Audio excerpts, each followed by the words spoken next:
जो लैट्रिन का रास्ता या बड़ी आंत, उसको हम लोग रेक्टम और कोलोन कहते हैं। पश्चिमी देशों में ये कैंसर बहुत ही ज़्यादा मात्रा में पाई जाती है, लेकिन ये कहना कि भारत में ये कैंसर कम होता है नहीं होता है, आज के दिन में वो सही नहीं है, क्योंकि हमारी जनसंख्या इतनी है कि उस हिसाब से अगर हम देखें तो 1 लाख में 4 से 5 लोगों को भारत में भी कोलोरेक्टल कैंसर होता है। यूरोप में 1 लाख में 20 लोगों को होता है, तो वहाँ पे इसकी इंसिडेंस ज़्यादा है। लेकिन इसका ये मतलब नहीं है कि हमारे यहाँ कोलोरेक्टल कैंसर लोगों को नहीं होता है। दुर्भाग्य ये है कि हमारे यहाँ जो रेक्टल कैंसर खासकर है वो यंग पॉपुलेशन में भी होता है, और जो बहुत सारे जो नौजवान लोग हैं, जब लैट्रिन के रास्ते से ब्लीडिंग होती है या कोई तकलीफ़ होती है तो उसको वो पाइल्स यानी बवासीर समझ के उनका इलाज बहुत दिनों तक कराते रहते हैं।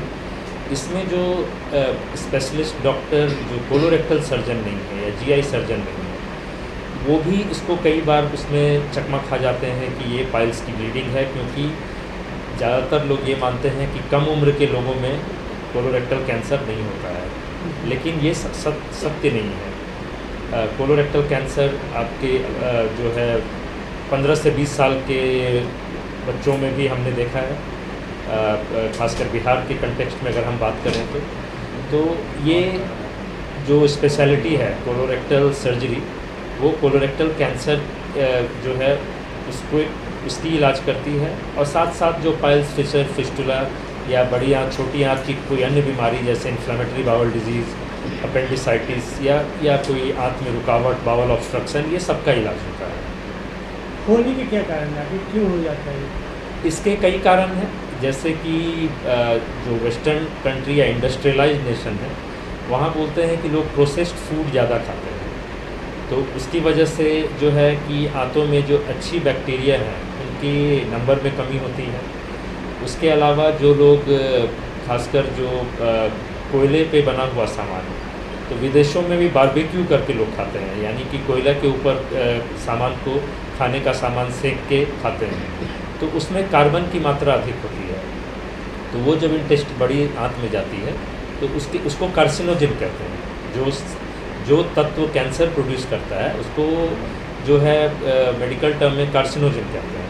तो वो एक जो है कि कोयला से बना हुआ सामान जो रहता है उस पर खाना बनता है, तो उसको कार्सिनोजिन बोलते हैं। कई तरह की बीमारियां होती हैं, जेनेटिकली भी लोगों को कोलोरेक्टल कैंसर होता है, यानी कि अगर आपके परिवार में किसी को हुआ है तो ये चांस बढ़ जाती है कि अगले जनरेशन को सामान्य लोगों की अपेक्षा वो कैंसर होने की संभावना ज़्यादा है। कुछ और कंडीशन जैसे इन्फ्लेमेटरी बाउल डिजीज़, उसमें अल्सरेटिव कोलाइटिस, क्रोन्स डिजीज़ ऐसे नाम हैं, ये डिजीज़ अगर लोगों को सालों तक रहे तो उनमें भी रिस्क बढ़ जाता है कि कोलोरेक्टल कैंसर हो सकता है। खासकर खाने पीने में फल, साग, सब्जी की कमी, उसकी वजह से भी कोलोरेक्टल कैंसर की जो इंसिडेंस है वो बढ़ती है। लक्षण क्या है सर? हो गया तो क्या करेंगे? लक्षण पे बात करते हैं। कोलोरेक्टल कैंसर का लक्षण है कि मलद्वार से रक्त का स्राव होना, उसके बाद जो है कि सबसे इम्पॉर्टेंट चीज़ है कि लैट्रिन में बदलाव आना। जैसे कुछ लोग बोलते हैं कि डॉक्टर साहब कुछ दिन तक कब्जियत रहता है, फिर उसके बाद डायरिया शुरू हो जाता है, यानी पेट खराब रहता है। और बिहार में हमने देखा है कि लोग हर चीज़ को गैस का प्रॉब्लम बोलते हैं, तो ये सावधान रहने की ज़रूरत है कि जिसको आप गैस का प्रॉब्लम समझ रहे हैं हो सकता है वो कोलोरेक्टल कैंसर हो, क्योंकि लैट्रिन के में बदलाव आता है कि कुछ हफ्तों तक कब्जियत रहेगी, कुछ हफ्ते तक लैट्रिन लूज़ हो जाएगी, खून उसमें मिला हुआ हो सकता है या अलग से भी आ सकता है, वज़न का कमी होना, भूख सही से नहीं लगना, और जब एडवांस स्टेज में कैंसर होता है तो कैंसर के कारण आँख में रुकावट हो जाती है, और दर्द जो है कैंसर में हमेशा रिलेटिवली लेट से सिम्टम जो है वो प्रोड्यूस होता है। तो कोई ये बहुत सारे व्यक्ति बोलते हैं कि हम ठीक हैं क्योंकि दर्द नहीं हो रहा है, जो बिल्कुल गलत है। अगर आपको दर्द नहीं हो रहा है इसका मतलब ये नहीं है कि आपको बीमारी नहीं है, और कैंसर जब बहुत ही लेट अवस्था में पहुंच जाती है, एडवांस स्टेज में हो जाती है, तो एक्चुअली दर्द पेट में तब शुरू होता है, खासकर कोलोरेक्टल कैंसर के संदर्भ में। तो क्या इसका इलाज संभव है? बिल्कुल संभव है। कोलोरेक्टल कैंसर एक ऐसी बीमारी है जो अमॉन्ग ऑल कैंसर अगर हम बात करें तो इसमें इलाज का सक्सेस रेट जो है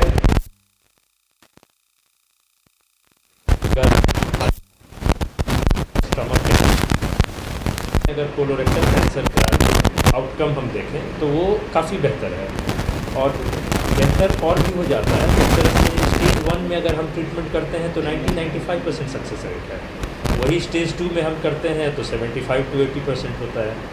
स्टेज 3 कैंसर का इलाज करेंगे तो 60-65% सक्सेस रेट होगा, और जो लास्ट स्टेज इसको स्टेज 4 बोलते हैं तो वो घट के आपको 30-40% हो जाएगा। तो स्टेज 4 में भी चांस रहता है कोलोरेक्टल कैंसर में कि आप बीमारी का इलाज कर सकते हैं। देखिए, बचने का ये रास्ता है कि कहते हैं कि prevention is better than cure.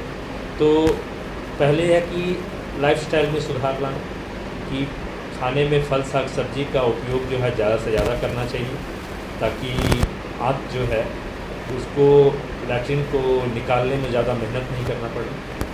और उसके अलावा है कि आप जैसे कुछ एविडेंस आए थे कि एस्पिरिन दवाई लेने से कोलोरेक्टल कैंसर में कमी आती है, लेकिन ये पूरी तरह से भी हर स्टडी में हुआ है, इसलिए हम लोग रिकमेंड नहीं करते हैं कि हेल्दी लोगों को कि आपको एस्पिरिन खाना चाहिए।